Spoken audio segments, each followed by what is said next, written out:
এক শহরে বিখ্যাত একজন কাফের ছিল। তার কার্যকলাপের জন্য তার অনেক নামডাক ছিল। তার প্রধান কাজ ছিল ইসলামের বিরোধিতা করা। সে অযথা অনেক অর্থহীন প্রশ্ন বের করত ইসলামের বিরুদ্ধে, আর মানুষকে চ্যালেঞ্জ করে বলতো, আমার এই প্রশ্নের উত্তর দাও। আর উত্তর দিতে না পারলেই সে মানুষকে অনেক ছোট করত এবং নিচু করে দেখাতো।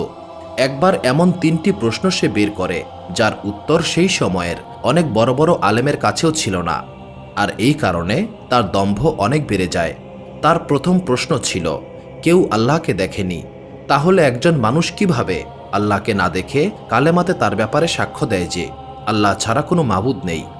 তার দ্বিতীয় প্রশ্ন ছিল, আল্লাহ তাআলা সমস্ত কিছুর উপর ক্ষমতাবান, তিনি সমস্ত কিছুর নিয়ন্ত্রক, তাহলে কোনো খারাপ কাজের জন্য মানুষকে কেন দোষী করা হবে?